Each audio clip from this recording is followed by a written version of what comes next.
I'd like to welcome everyone to the Wilton Community School District Tuesday, November 12th, 2019 board meeting. The mission of the Wilton Community School District is to provide an education that encourages continual progress through the improvement of one's abilities, expansion of one's interests and knowledge, and the growth of one's character. Call to order, please. Roll call. Joy. Linda Duncan. Here. Tony Byrne. Here. Gary Maurer. Rob Metzger. Here. And Carol Lee. Here. All right, thank you. Joy, agenda approval. Do we have any additions, changes, or corrections, Mr. Burnett? Well, I'd like it if Mr. Hetzler could go first on the public forum quick. We've got a wrestling meet and a girls' basketball game here tonight. We're busy. Yep. If that No, works, just that'll a little work. short. Yeah, You're a mom. I have, So we need to send you the new board member workshop. he's marking all of them. I'm not sure, no. You just remember. Well, all I have is the agenda. What else is there? That's it. No, this is from Denise. Oh, well, Oh, I just threw samples of those letters out oh, there. it Those are wasn't nothing. specifically. Those are just Oh, got it. All right. letters from Hong Kong, just to All glance right, at. okay. I need- So you said we're just going to move, so I would entertain all. a motion to approve the agenda. I motion to approve the agenda. All those in favor, please indicate by saying aye. Opposed? Motion carries. All right. Okay. Okay, well, thank you for adjusting, it is a busy time, No so, problem. and it's nice to be here for once, and my schedule allows to be here, so. Anyway, so we have a lot of things going on, our fall season is wrapping up. We have, obviously, the obvious buzz around town is the volleyball team just making the state. Tomorrow afternoon, we're gonna play at 4 o'clock against Clarion Goldfield Dows. If we win, we play at 4 o'clock on Thursday, and then the state championship game will be 4:45 on Friday, so hopefully we're playing 3 days in a row as well. So with that, I know tomorrow we have a send-off for the girls at 10:30 in the morning, so all the kids, elementary through high school, are gonna run out to the road. It's gonna be a little chilly tomorrow, but we have it timed where I think it's gonna work very, very well to send them off. Today we had a pep rally at 3 o'clock for the volleyball team as well. But not only just volleyball, but I think we have a lot of other good things going around here too. So cross country, Zach Hine finished 14th 2 Saturdays ago over in Fort Dodge, and he ran his personal best. So it was a great way to end the season in cross country. The musical, if you had an opportunity to go see the musical, I thought it was an absolutely fantastic musical. I know Nicole Miller, Miss Erickson, and Stevie Trevathan are three of the teachers here that put that on. Just a great representation of what our students do here. Our football season finished up. We were 3-6. It was a little bit disappointing, but I thought our kids were really, really good and stay positive all year long. The last thing I wanted to hit on was our indoor facility. So it is very, very close to being completed. Our netting is the last thing, our final stage of that process, which we just received one bid in, and then we're waiting for a second one as well. So we're working with two different guys and trying to get what's best fitted for that facility. So I know earlier this fall, we took our football team in there when it was a bad day, just to kind of test things out to see how it was, and it worked really, really well. We had 40 guys in there, and we could do most of our practice. And then I know Coach Serrata for conditioning practice for preseason basketball went in there and took the girls in there, and they did a preseason basketball in there as well. So once that's all done, I think it's going to be really nice. I know I talked to Denise, and the elementary kids can go in there when it gets really cold and things like that. So I think it's going to be a really positive thing for our school, for every student in the building. So that's really what I have. And again, thanks for letting me come up and share. Any questions for Mr. Hetzler? No, thank Thanks, guys. you. Appreciate it. All right. All right. Let's go back to the minutes. Yep. Approval of October 9th, the regular meeting first.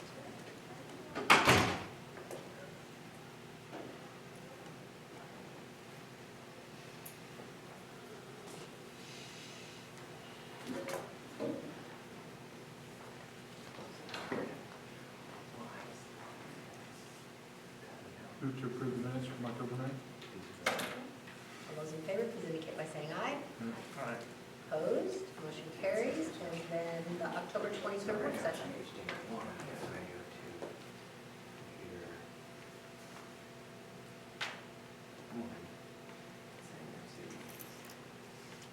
Motion to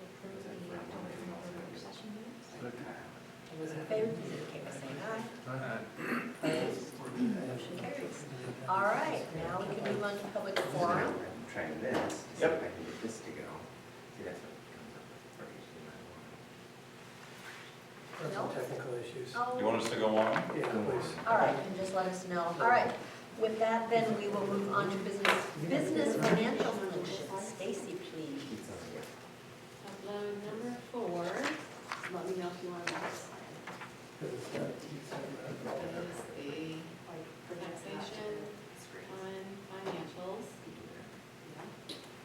Anyone have any questions, comments on any of them?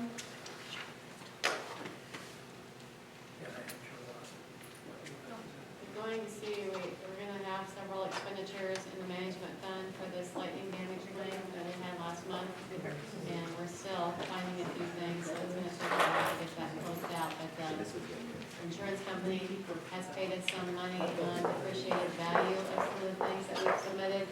And once we get them replaced, they'll do the full cost replacement. So in the bills tonight, you're going to see a line signboard. So I don't know if you noticed, but the signboard out there has not worked since the lightning damage claim.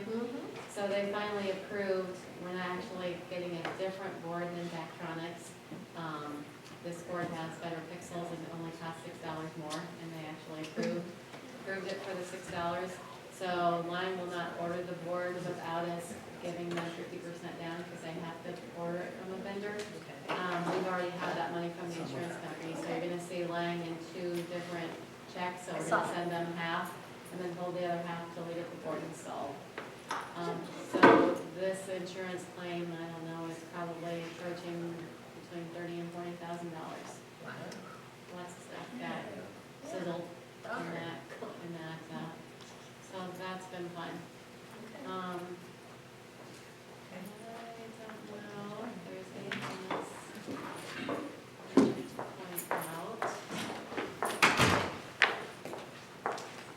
That's really all I wanted to point out on the taxation and financial, unless someone has any questions.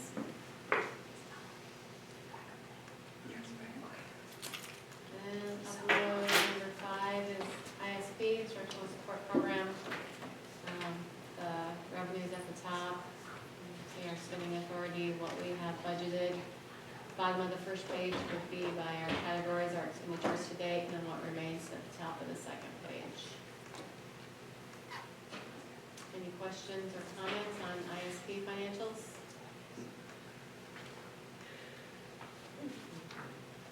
And upload number 6 is self-insurance fund. You can see the fund breakdown at the bottom for medical, dental, and vision. And once again, all the money for the medical is still sitting in the general fund. Nothing's been transferred into this account yet. But on a monthly basis, we do transfer dental and vision to pay the claims. Any questions or comments on self-insurance fund? Upload number 7, latchkey. Usage at the top dropped slightly, but mostly due to a few lessons before school only and after school, but then 1 increase on before and after, and then some changes in the casual, but still. For the month for October, the revenues exceeded the expenditures, and she's ordering some new things for the winter months for the kids to do inside, and there's plenty of money there. So, any questions or comments? Upload number 8 would be the latchkey expenditures for the month of October, how they spent their money in addition to payroll.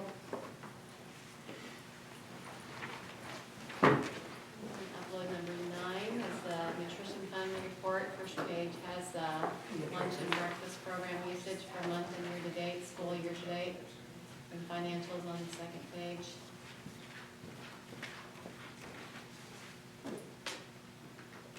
Any questions or comments?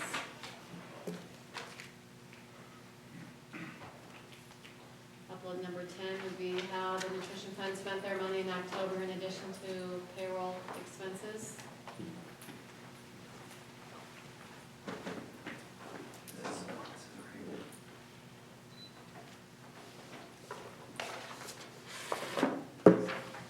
Any questions or comments?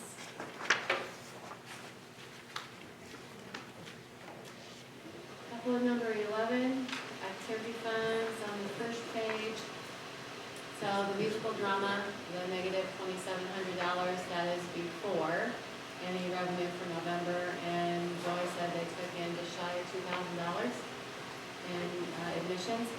And then also you'll see in the bills tonight, this is the second year that we have Title IV funding. It's federal funding and it's for student enrichment. And in the budget for that, we included some things for the musical. So you'll see in the extra payroll, the stipends for the 3 teachers it's coming out of Title IV. So none of that will come out of here. And they rented from a place in Galena all the different puppets of the Audrey 2. And that was $1,200 for the rental of them. And we built that into the Title IV budget. So that, you'll see that in the bills being reimbursed from the Student Activity Fund tonight. So they'll come out with a positive balance when that all comes out in the wash there. And a lot of that is thanks to this Title IV funding. I don't know how long we'll get that, but this is the second year that we're getting it. And then we're using some of that with Title IV funding for bowling curriculum and for show choir costumes. So, and then elementary vocal, starting that for having, they get no income for elementary vocal, so that all gets taken care of at the end of the year in June from junior senior vocal. I don't think there are any other negatives in the activity fund right now. And then, of course, the accounts are healthy. FFA, Enterprise Fund. So hogs, poultry, and farm are in the negative. Grain has been sold for the farm, but Joy hasn't received a check yet. And there's chickens that they butchered that they're trying to sell right now, that if those all get sold, they'll get the poultry out of the red. So hogs will probably have to be taken care of by the farm account. So, any questions on any of those other accounts? Upload number 12 would be the period vendor reports for October for the accounts that we just reviewed. So there's 4 pages for that.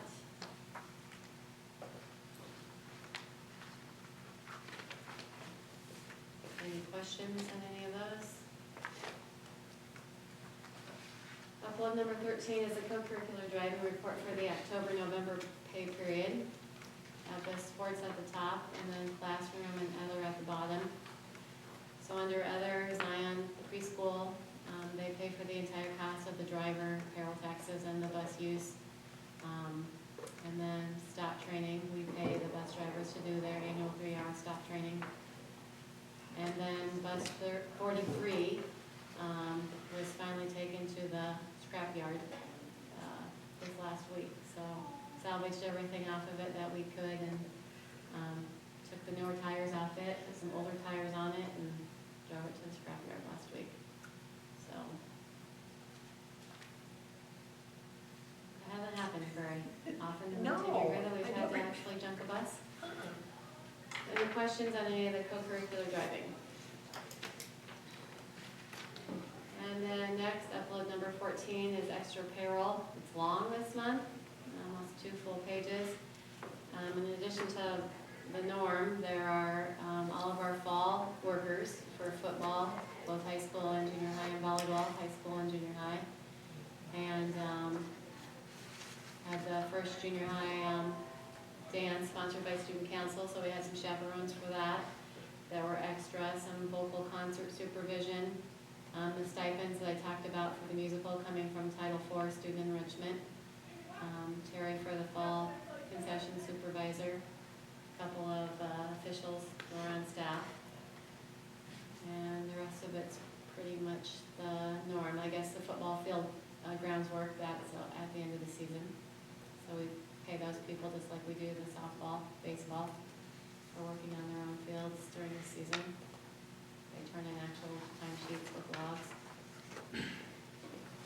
So any question on any of the extra payroll for November? And then the bills. So we have 10 pages of bills.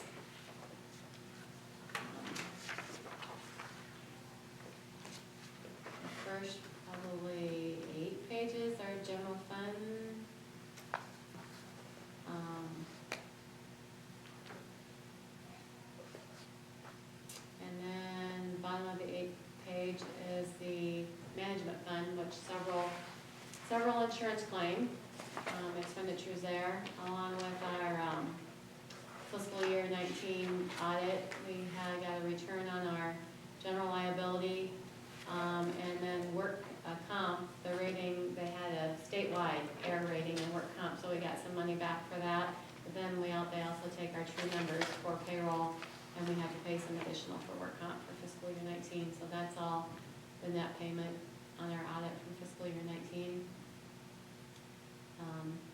Several expenditures for the 1 cent sales tax, primarily for the multi-purpose room, or multi-purpose building. And then one expenditure for PEPL, and then our GEO bond semi-annual interest payment, which is due on December 1st. And we used to do that through Bankers Trust. Bankers Trust turned all that over to a bank called UMB Bank. So that transition has been going on since July 1st. Then there's actually a second upload for bills, which would be 15B. We added 7 bills today, because we had closed out bills yesterday. And then there are 7 more bills added today, 6 to the general fund, and then 1 more for the insurance claim from management fund. So actually, the pool board, you'll see the allocation request at your 6 o'clock meeting, but they're gonna need the money next month, so we put it in ours and won't do anything with it until you guys do the formal request. But your pool bills were much higher this month because of the ladder bill, but you'll see they, the ladder pump. With that was the, part of right, it. because we Yeah. had to lower, yes, we Right. had to redo that, and you put the, it was closed for. And you've only had 1 allocation so far this year, so. Well, So we put our second request in here because waiting until our December meeting will be too late. So, did she put one in for tonight? yeah, Okay, But that's this request. That's this one, okay. Because I'm That's this. thinking, I thought she did, Yeah. okay. yeah, I thought I that's this saw that. request. Okay, So, all right, sounds good. All right. So any questions on any of the bills?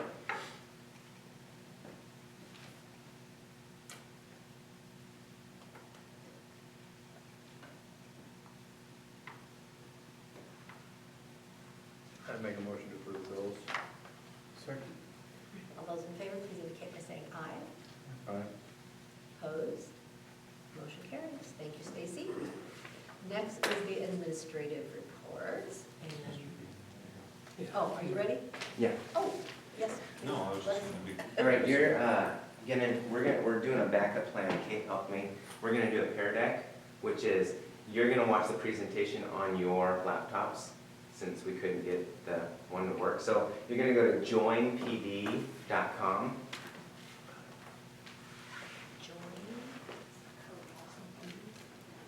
PD? PD? Join PD, Police Department of Professional Development. PD, Okay. okay. Okay. He said that off the dot board. He said, no, hold it up. Oh, shoot. So we should have a pair with an entry code, Yep. an enter code. Yep. So the code is SDY. Matter if it's lowercase or upper? No. EP? SDY. Stoic term is yours, but Joinpd.com. Say that code again? she's using the count. I'm going to Yeah, presentation. just sign in with Google. SDY, SDY, what else? EP. Okay. Sign in Google will pop up. Choose an account. Choose an Yeah, account. she's I'm in. Sweet. That's what I do when my technology's not working for some reason. Okay.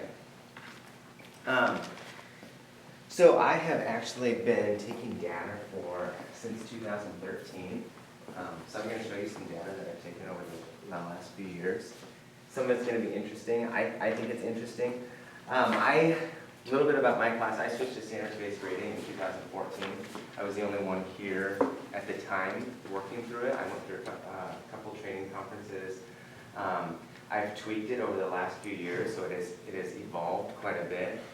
But every year it's different. It's a different type of grading, that I use. And so I have a lot of questions that come from parents, just because it's difficult to understand a little bit of the mindset behind it. So I want to present that to you to kind of show you the standards-based mindset, show you some of my data so you can kind of see how this has made a difference in my classroom.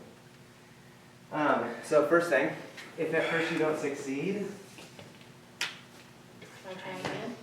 try again. Is that your guess? If at first you don't succeed, Try something else. just try something else. Call Stacy. Any other? Retire? You all try, if at first you don't succeed, raise your hand if you agree, try again. Thumbs up if you agree with that. If at first you don't I'm gonna succeed, guess that's not right. Yeah. try It must again. not be. If you're not quite sure, Try something different. if you don't think so, thumbs down, Try okay? something different. And so that nobody can see your answer, you can keep it Oh. close. Okay. This is Finian. He is about 16 months there. When he was about 15 months, he was already delayed in his walking. And we're starting to get concerned because he wasn't walking. Our first son started walking at 12 months, just before he turned 1. Finney was not walking at 15 months. So we were a little concerned, but he was starting to try a little bit. And then he climbed up on a chair and he fell off and broke his leg. So as you look at the picture, this is him with his broken leg. He did not, so he didn't try to walk during that time, he just dragged his leg behind him.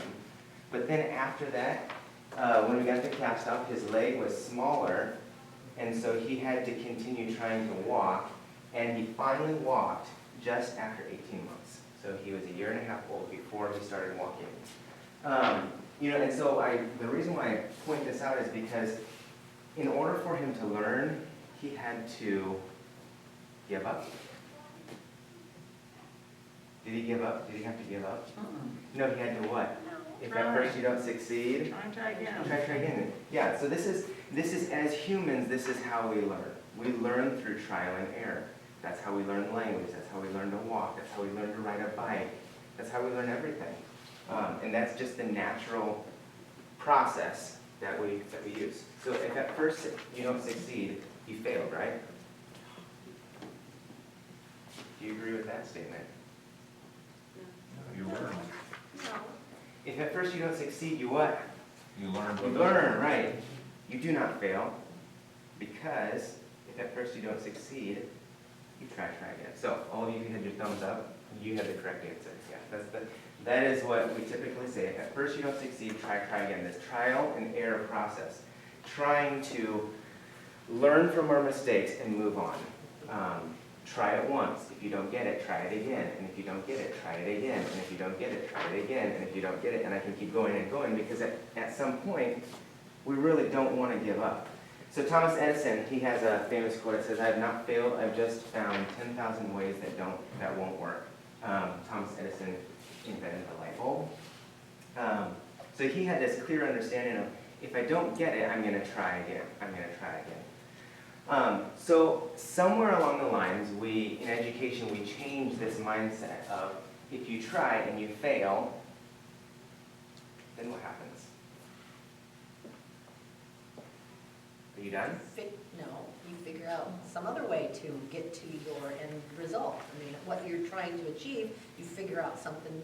Right. There's many ways to get And to so- a certain spot. So somewhere along the way, as a parent and as a teacher, somewhere along the way, I lost track of, if you didn't make it, let's keep trying. Rather than focusing on those grades so much, and rather than focusing on where you're at, let's look to the future, let's look to where you're going. So at some point, we lost, and this is when you talk about traditional grading, this is a lot of how traditional grading was done. We lost the mindset of embracing the failure. We looked at the failure as a bad thing. Where if we go back, if Finian had looked at failing, breaking his leg as a bad thing, would he be walking? So I have a couple quotes here. Carol Dweck, if you've ever read Growth Mindset, she does a lot of work in that. If parents want to give their children a gift, the best thing they can do is to teach their children to love challenges, be intrigued by mistakes, enjoy effort, and keep on learning. That way their children don't have to be slaves of praise. They will have a lifelong way to build and repair their own confidence. Carol DeWitt. She talks a lot about the difference between a fixed-minded student or a fixed-minded person and a growth-minded person. Excellent book. It really helps you, especially as a parent, it really helps me to think about how am I encouraging my kids with a growth mindset. And so bringing this into the classroom, I see students who have a fixed mindset, and I also see students who have a growth mindset. Students who have a fixed mindset, they give up. They try something and they fail, and they say, I'm done, I can't do it. They struggle. Students with a growth mindset, I'm not there yet. I'm not quite there, but I'm going to keep trying. So Jessica Leahy, The Gift of Failure is her book. She has a quote, in order to help children make the most of their education, parents must begin to relinquish control and focus on 3 goals: embracing opportunities to fail, finding ways to learn from that failure, and creating positive home-school relationships. So I see this a lot. I have students who come in, especially in my younger grades. These 8th graders come in, and school has been easy for them a lot of times. They come into my class, and I embrace failure. And I challenge them. I hold them to a high level, but I say, if you fail, you can try again. And if you fail, you can try again. And if you fail, you can try again. And if you fail, you can try again. Because we really want to embrace that failure. We really want to make sure that that failure is a part of the learning process. We want to remove, basically, I want to remove that stigma of failing as a bad thing. I want them to see it as a good thing. So the question is, for me, my question was, how do I create an environment that creates opportunities that encourage students to experience failure as a positive part of the learning process? I thought about this about 6 years ago, and I came across standards-based grading, and I was like, this is it. This is exactly what I'm looking for in my classroom. So what does the classroom look like? These are just different strategies. I'm not going to explain these. I'm going to cover maybe a couple of them. I'm going to move quickly through this, but a fail-forward approach, a growth mindset, productive struggle, response to intervention, gradual release of responsibility. If you're not sure what those are, that's fine. Those are education terms. And that all boils down to, or comes into, this idea of standards-based grading. So response to intervention. We try to do this, but response to intervention is where we try to respond to students who are struggling, who are not making benchmark. So we start off with a large group of kids. Some of them get it, but some of them don't. So then we move it to a smaller group. We continue to work with the smaller group. Some of them get it, but some of them don't. So then we go to the tier 3, or the last stage, and we really work with those few students. So it's a differentiation model to help students all achieve mastery. Gradual release of responsibility is a strategy where the teacher begins. I feed them a lot of stuff. I do a lot of direct instruction, and as the year goes along, I step back. And I start to let them fail more and more. I start to let them figure things out more and more. And I give them the empowerment to control their grade, to achieve whatever they want to based on what they're interested in. So standards-based grading, if I were to summarize that all together, it's a mindset for learning and grading where the focus of learning is on mastery of material, regardless of time, and using failure as a positive approach in the learning process. So what I try to do, this sounds crazy. My hope is that when my students come into my class, they all fail to begin with. And this really scares them because a lot of them fail. This is for some of them the first time that they've ever failed an exam, but I have high expectations, and they're down here at this point.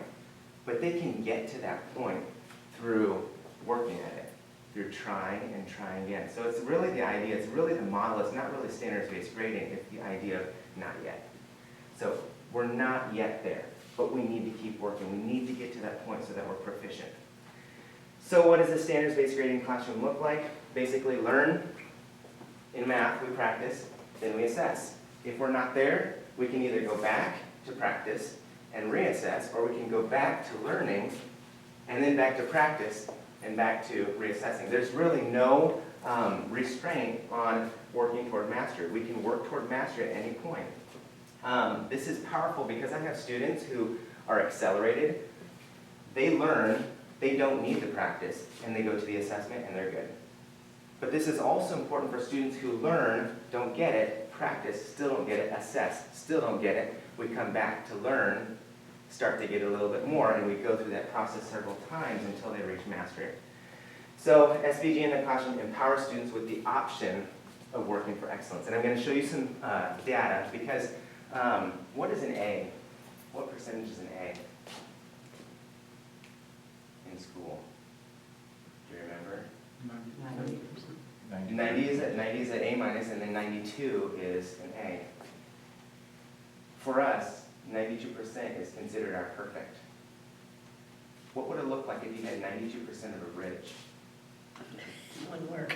Or what would it look like if you had a 92% of a building, 92% of a car, 92% of anything?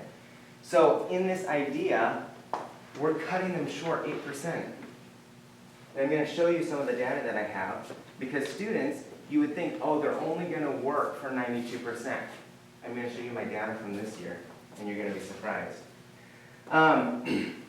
2 classrooms compared. Fall 2013, I used traditional grading. Fall 2014, I switched to standards-based grading. I have a lot of different percentages there. So this is from Algebra 1. I took all my students. The 2013 was 63 students. 2014 was 43, because we had kind of an influx of students going into the math programs, slightly different. So if you compare, look at class mean, it's close, but you see that 2014 is higher. Median is close, 2014 is higher. Maximum is close, 2004 is higher. Minimum, same. Percentage of students over 100%, I had no students reach 100% in 2013. In 2014, I had 6.98% of students reach 100%. Did they have to reach 100%? They didn't have to, but they wanted to. Then you can go down and you can look at the different percentages. I put this into a bar graph so it's a little easier for you to see. We see a pretty good bell curve. The one on the left is 2013, the one on the right is 2014. You'll notice that as I transition from traditional grading into standards-based grading, you'll see a little bit higher, as you look at those curves, a little bit higher performance from students grade-wise in the 2014. So they seem pretty similar, okay? This is grades. Next graph I'm going to show you is their learning. So I went back, and so a lot of this, in case you're interested, I have my action research from my master's. I did my master's on this. I've got a 45-page of research document. If you want to read it, it's very boring. But I brought you that to show you this is actual research that I did for my master's. It was, for me, it was interesting to go through all of it. So 2013, 2014, pretty similar grades. I went back and I looked at how students met proficiency on the different learning targets. So they're the same learning targets. I went back to look and see what level did students master. In 2013, I looked back and this was kind of a big eye-opener for me. I looked back and I found out that 45.3% of the learning targets that were covered in that class did not meet grade level, did not meet proficiency. But if you think about it, if you average everything together in that 45.3%, they're still above 50%, and there's an average of students, some of them are lower, some of them are higher. But in general, most of my students, 45% of the skills are going under and not being mastered. I switched to standards-based grading. It dropped from 45 to 14%. So now I've gone in 1 year to the same skills, students who didn't master it, now dropping to 14% of those students still didn't master it. So I dropped my non-proficient to 14, and then I took data the next year, dropped to 11. So we're starting to see this transition of students understanding, oh, I need to continue working for my learning. Doesn't matter how long it takes, I need to continue working for my learning. So now, to jump ahead from 2014 all the way to 2019. That's this fall versus the first year that I did standards-based grading. Class mean has grown a bit. Class median, that has grown a lot, 94. Class maximum, a little bit higher. Class minimum, notice I have a much lower class minimum. Percentage, so going through these, percentage of students, I want you to notice this one. In 2014, 6.98% of my students were at 100% or higher. This year, this fall, I had 39.29% of my students at 100% or higher. Do these students want to reach 92%? They want to reach higher. They want to go higher. I mean, right there, that shows it. Because if they wanted to stop at 92%, I would have no students at 100%. So to put this, I'm going to put all this data together in your graph. You see the blues, those represent 2013, 2014.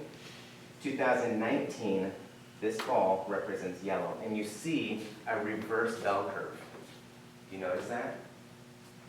Why is that? Why do you see a reverse bell curve all of a sudden take place? And if you look at it, a majority of the students, what are they working for? A higher level. Yeah, they're working for the higher level. Does anybody know, do any of you know why it's a reverse bell curve?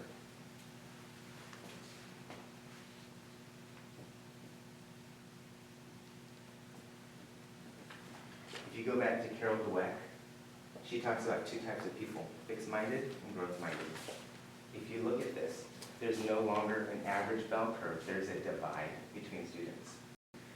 Those percentage of students at an F, are they fixed or growth-minded? They're fixed, right. They don't want to continue with their learning, so they stop and they give up. The other students, are they growth or fixed? They're growth. So we see this big divide between the students in the class. And yeah, we unfortunately do see students not pass.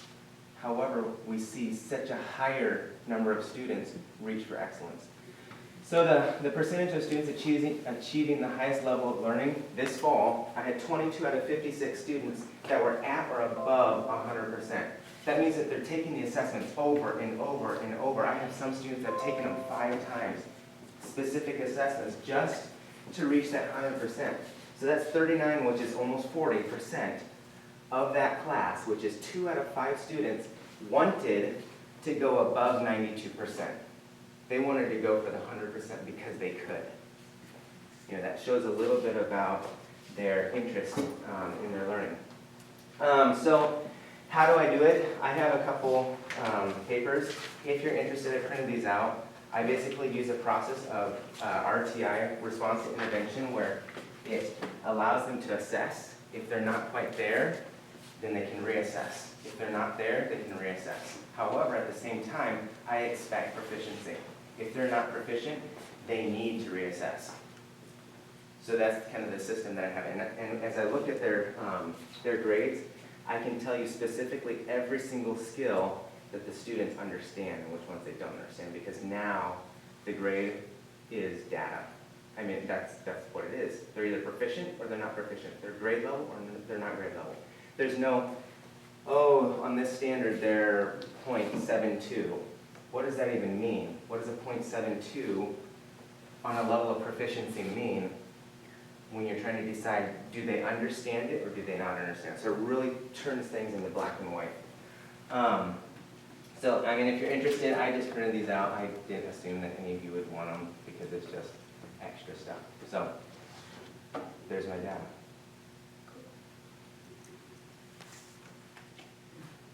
All right. Do you have any questions, Mr. Bean, specifically on this? There's been some school districts, Solon, for example, it's gone whole hog with the standards-based. We're not up there yet by any stretch. But there's certainly pros to it, and there's certainly cons. I mean, I think the challenge for us, what do you try to do with the kids on that other end of the spectrum? You know, with our number of Well, yeah, how do you- unfortunate students in that category, what's To the game repeat. plan there? So How do you the read it? idea is that we've already done the large group, we've already Right. done the small group, so this is now the tier 1, which needs to be Okay. intervention. Okay. So I tell them, and I assign them time after school. Okay. Right now I have a student teacher, so I'm not able to as much. Basically, I give them what I call interventions, their Okay. detentions, because if they're in school to be learning, you know, I've had parents say, well, what was their misbehavior? they need more time to, We need to work on this, yeah, we need to keep working on this, this is important. We're in school, this is the whole purpose why we're in school, is to master this material and get to a point where we understand. You know, and so when I explain that in that sense, parents are, oh, okay, I'm on board. So that's, I mean, that's, the intervention process has to take place usually at a different time, which is before or after school. okay. If we do have a student that, let's say, fails Algebra 1, then they go into the concepts class, correct? And is that more the traditional And grading? it's traditional. So if they don't have success in this model, they can Right. get that through the concepts course. There's gonna be more of a push at the state level for this. I just did a survey from the University of Northern Iowa yesterday. Matt Townsley is a big standards-based grading, he's a professor there, and he basically reached out to every administrator in the state about how they could support that work. So there's a lot of movement right now with this. We have a pocket here, but there's a lot of districts, like Mr. Burnett said, they're all in with that, and you really do. I mean, Mr. B knows exactly what every student has mastered, has not mastered. Right. When you look at the Iowa core curriculum, he can tell you exactly where they're at. Where in traditional grading, it's hard when a kid has 89%. Well, they might have mastered this set of standards, but maybe not this set. So, you know, we're evolving for sure, so. And so, Interesting. yeah, this all makes a lot of sense to me.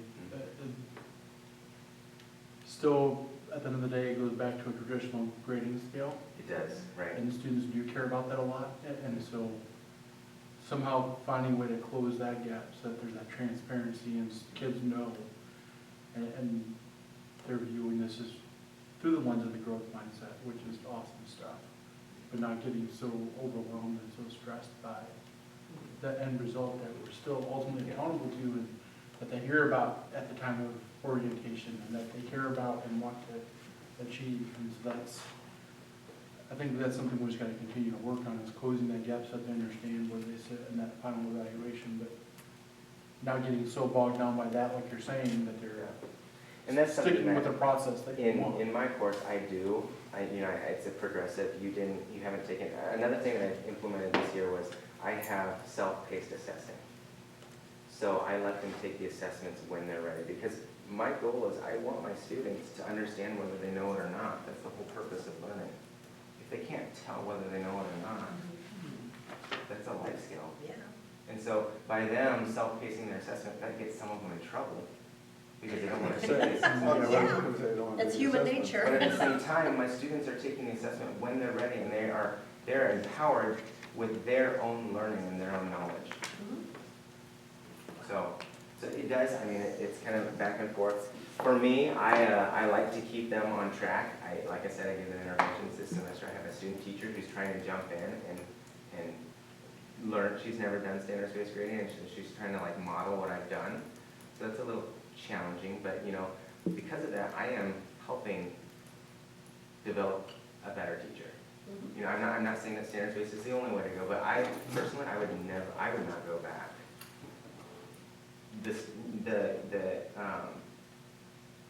How much it has helped me as a teacher understand what I'm doing and how I'm doing it, I can't foresee, I couldn't imagine going back to traditional grading. I definitely appreciate the process because it's a lot more work.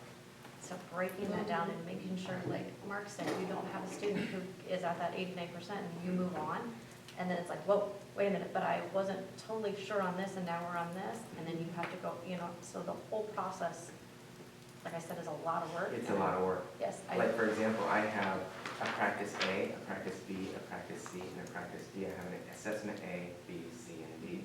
So I've created 8 different documents for one learning target.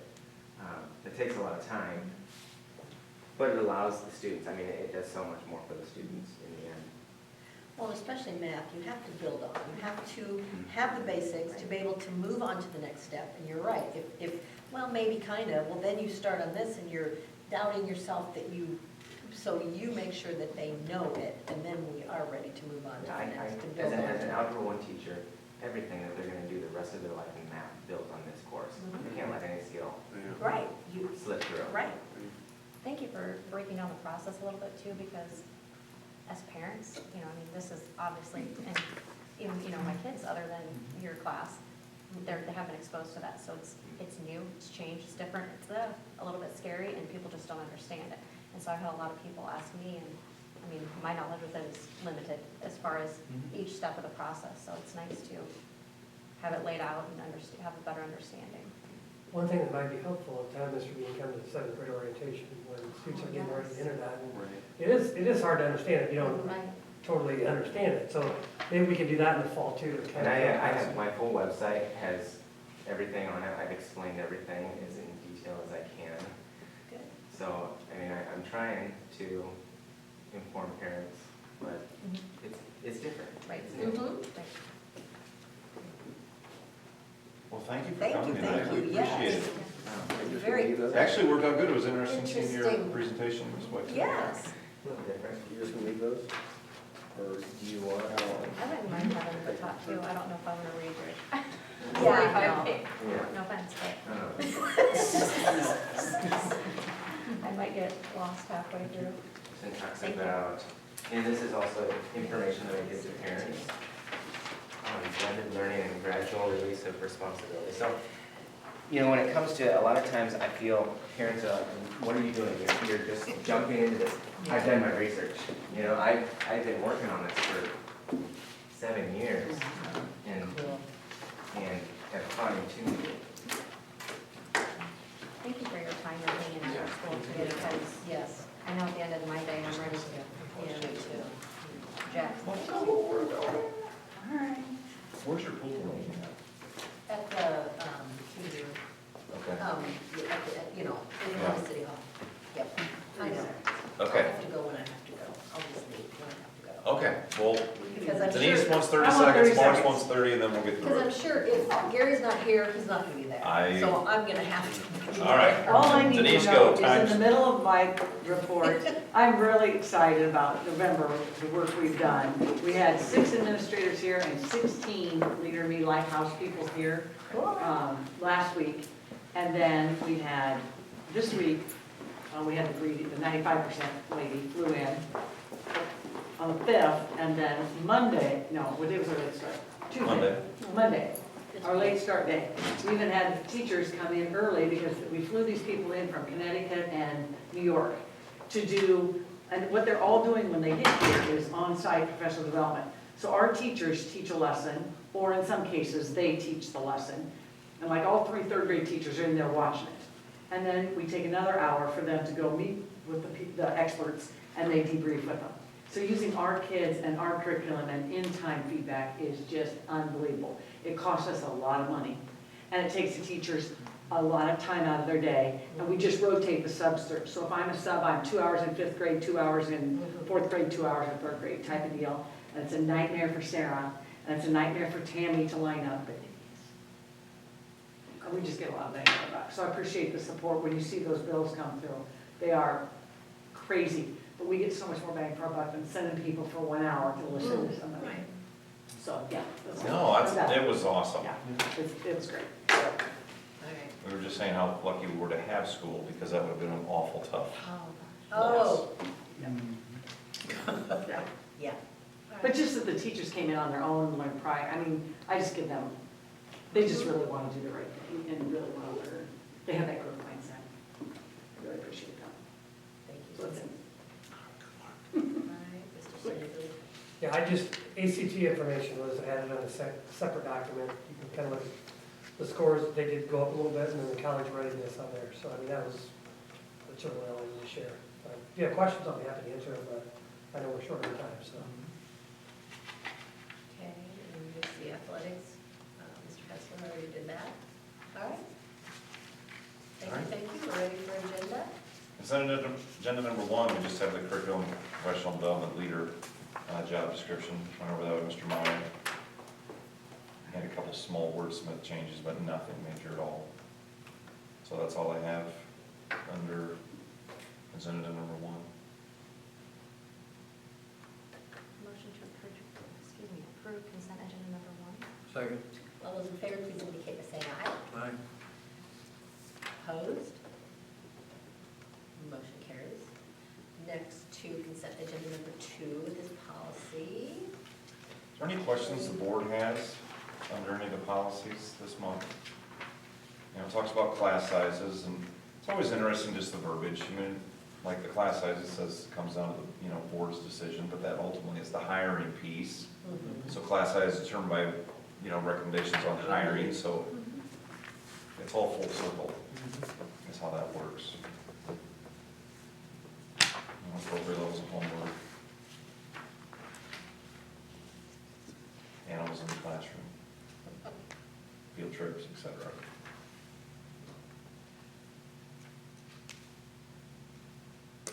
It's interesting, some of these policies, like insufficient classroom space, 7, 8 years ago, I would laugh, because I'm like, oh, we're not gonna have that issue. I hope we have that issue down the road. But, and it's just interesting Yes. how times change. Sometimes for better, sometimes for worse. Definitely for better for us.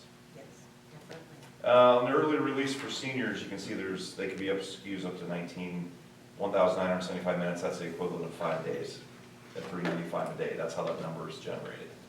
But as we found last year, they can still have that waived if you, let's say there's 6 days missed. Right. If they meet the Missed. requirements, it can be waived and graduated, which is what we did last year. So, any questions on policies this month? Motion to approve consent agenda number 2. Second. All those in favor, please indicate by saying aye. Opposed, motion carries. Individual action items. Stacy can talk about this, but this is our CL level growth request. When our enrollment goes up, we get to actually request funding for that difference for real-time spending. You're basically increasing your authority. Stacy, do you want to mention any more than that? Highlighted the 11.6 students that we went up, and it's basically taking those students times our current year district cost per pupil, and we can request that. Mr. Burnett said to increase our spending authority for this year because we will not get any extra income for those students till next year. The reason the state put that in place, districts that are growing, let me use Waukee, for example. If they go up 300 kids Right. and they don't get on-time funding for that particular year, how do they educate those 300 kids? Now, again, we don't get the money from the state, we're allowed the authority, and I'm probably wrong, but we use our cash reserve levy to backfill that, and Yeah, then but when we don't have cash reserve levy, so that's part of the reason our gap is growing, but we have. that's why we have a still difference a lot of between money. cash and authority, but when you get the opportunity to mesh those two, but that's where it comes from. It's not like the Right. state writes us a check for 79.8. So that needs an individual approval. Motion to approve the allowable growth request. Second. All those in favor, please indicate by saying aye. Opposed, motion carries. Second one is the early retirement incentive. Well, we should just call it retirement now because for fiscal year 20, the letters would go out in December and they would have February 1st to get that back in. Any questions on that? Move to approve the fiscal year 20 retirement incentive. Second.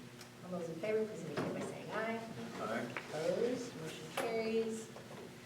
And then number 3 is just setting the time for the 2021 district calendar hearing, which I recommend to be 5:20, 10 minutes before our board meeting in December, which Tony, you're still required to be a part of. You gotta be here. I make a motion to set the time for the 2021 district calendar hearing for 5:20 for the December meeting. Second. All those, we made a All motion. of them, yeah. Oh, yeah. All those in favor, please indicate by saying aye. Aye. Opposed, motion carries. All right. All right. I'll put the bill. On to pull board. All Okay, righty, thank you. information. Thanks, Linda. Hey, I'll call you tomorrow Yes, with school board convention stuff. all right, thank you. Information and discussion items. So you can see the 2 hirings there, coaching for the winter seasons with Ms. Keith and Mr. Dorman. Under the maintenance, they've been doing some site work as far as the new addition to the south, surveying and whatnot. And so again, we're hoping to get bids. You saw the timeline that I sent out to you last month, but that ball's rolling. And for the most part, everything's done with the new facility to the east of the school, just need to get the netting up. But should be ready to roll. Linda's going to the pool board right now Nothing really that I have under goodwill or policy or legislative, but next month we'll have the calendar hearing, we'll have the retiring board, we'll approve the bills and do all our reporting and whatnot, then we'll have our organizational meeting, which, you know, set the time and date for the meetings, like president, vice president, et cetera, and then roll. We will not have a work session in November because that Wednesday is the Wednesday before Thanksgiving. I am going to meet with the new board members. Actually, I'm gonna meet with them the night of the first board meeting, like at 4:30, to go over the, you know, packet of stuff that I've given each of you when you started to about expectations and roles, that sort of thing. So, had conversations with them and getting them up to speed as fast as we can. Got a lot of years of experience leading us. So, that's all I have. Motion to adjourn? All those in favor? Aye. Say aye.